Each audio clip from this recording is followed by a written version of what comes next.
dito? Nandito na naman kayo? Pare, hawakan niyo nga ito!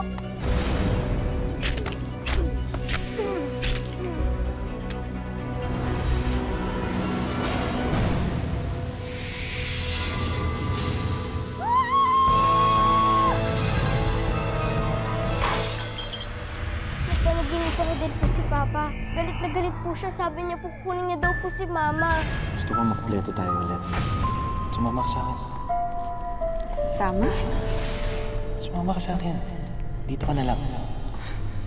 Pero mahal, Sasama ka ba? O iiwan ka namin ng anak mo?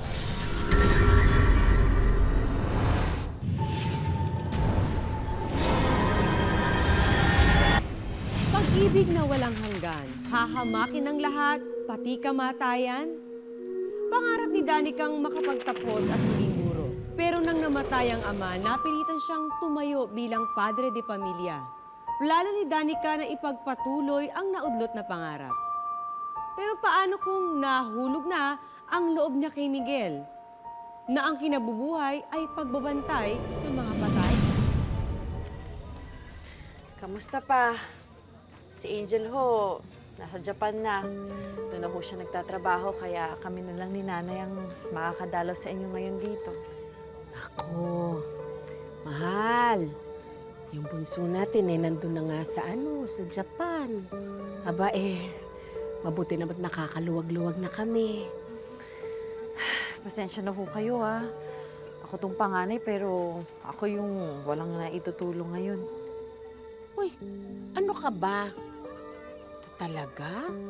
Hindi ba? Kaya nga nakapag-abroad yung kapatid mo dahil sa'yo. Hindi ka nga nakatapos ng pag-aaral dahil kailangan mo magtrabaho. Ako nga itong hindi nakapag-ambag. Nasusasus ang nanay ko. Nagdadrama pa ho. Inaagawan ako ng pagdadrama sa'yo.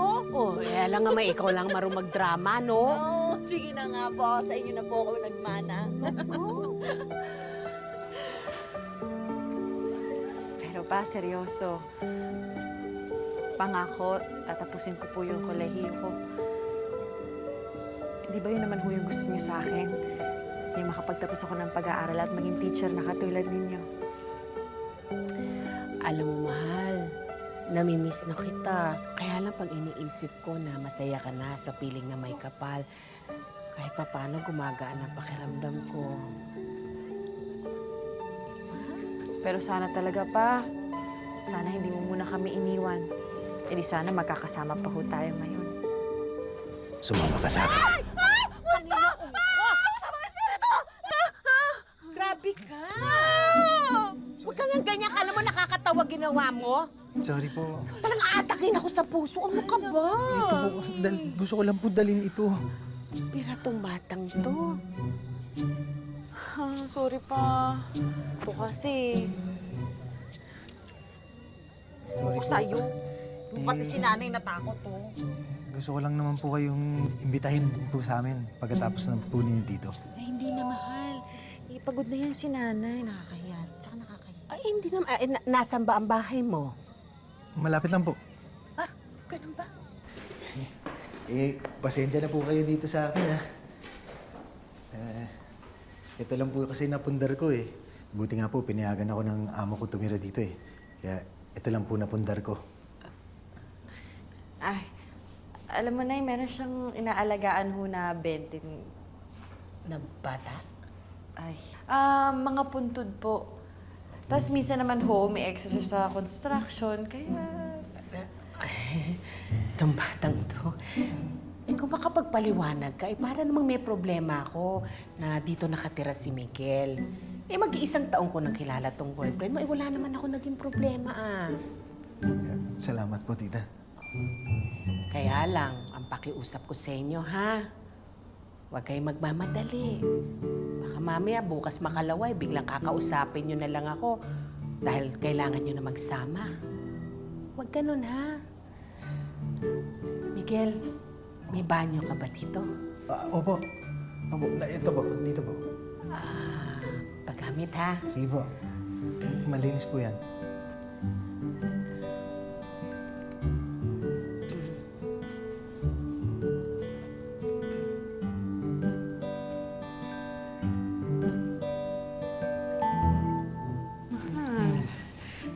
yung sinabi ni nanay, di ba? Paano na tayo magsasabi niya yan?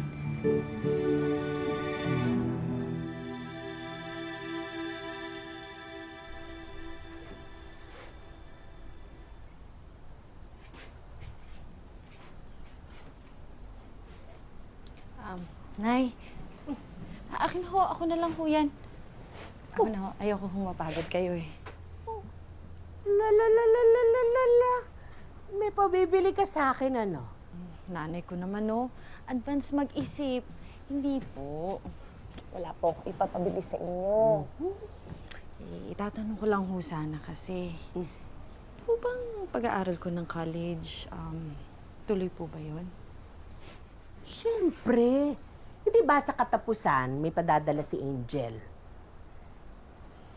Isip ko ho kasi, paano ho kaya kung next year na lang ho ako mag-aaral ulit? Bakit naman?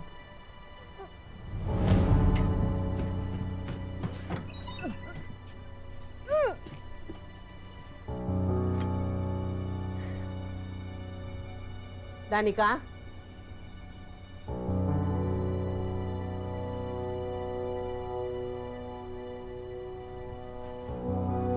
Anong nangyayari sa'yo? Ha? Tapatin mo ako. Tapatin mo ako! Ano? Buntis ka ba? Diyos ko.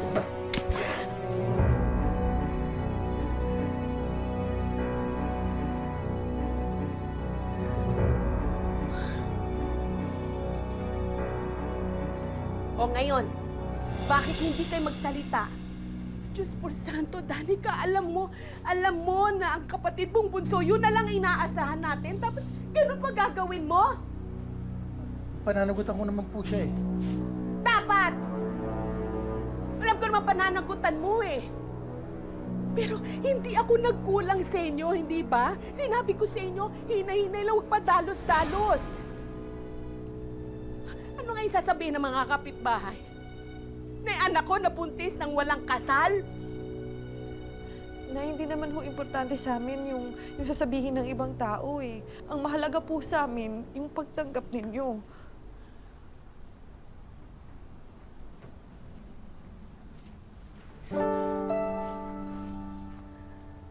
Tinatanggap ko naman kayo. Ang sa akin lang, Danica, ano na mangyayari doon sa pangarap ng tatay mo na makatapos ka ng pag-aaral? Paano mo matatapos yan na ngayon magkakaroon ka na ng pamilya? Nay, susubukan ko pong matupad pa din yun. Sorry na po. Sige. Basta ito ang gusto ko, ha? Gusto ko ikasal kayo. Kahit simple lang. Kahit hindi magarbo, basta kasal kayo. Pwede ba yun? Opo.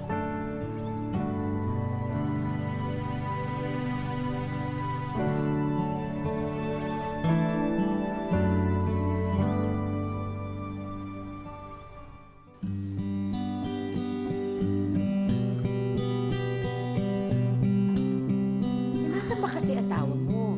May libing kong inaasikaso eh. Ikaw ba talagang ayaw mo dun sa atin tumira? Ilang beses ko na hong kinausap si Miguel tungkol dyan. Eh, nahihiya daw ho sa inyo. Ayoko naman akong pilitin pa. Baka sabihin pa niya, minamaliit ko siya. Minamaliit ka agad? Aba, hindi lang pala ako may advance na pag-iisip dito. Ay, nako. Eto. Alam mo, mahirap maging isang ina. Magiging mas matatag ka kapag may pananampalataya ka sa kanya.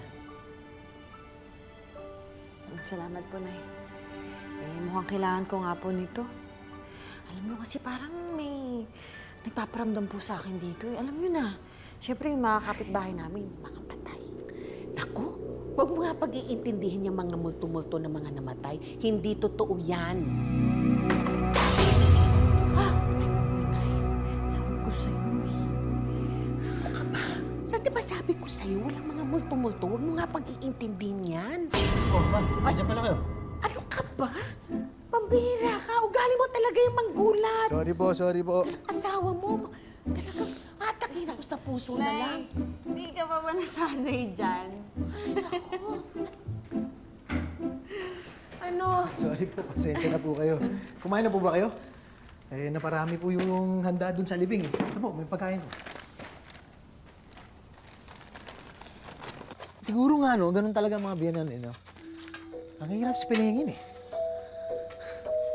Mabait naman siya, pero paminsan talagang ramdam mo na mali talaga tingin sa akin, eh. Alam mo, Dre, ikaw lang yung nag-iisip niyan. Buti ka pa nga eh. Suportado kayo ng biyanan mo. Eh ako, wala. Nga nga. Yeah. Sobra ka naman. Uy! Ano to? Hindi, Dre. Ano to, ah? Baka kung sino may-ari niyan, ha? Oh, Alam mo naman yung kasabihan na matatanda dito sa atin. Yung ibang mga gamit dito, may dasal pala ng demonyo. Naniniwala ka pa dun? Ang dami ko ng gamit na uwi sa bahay, no? Wala nang demonyo nagpapakita sa akin, eh. Mas demonyo pa yung mga adik na tumatambay dito sa sementeryo. O talaga, puro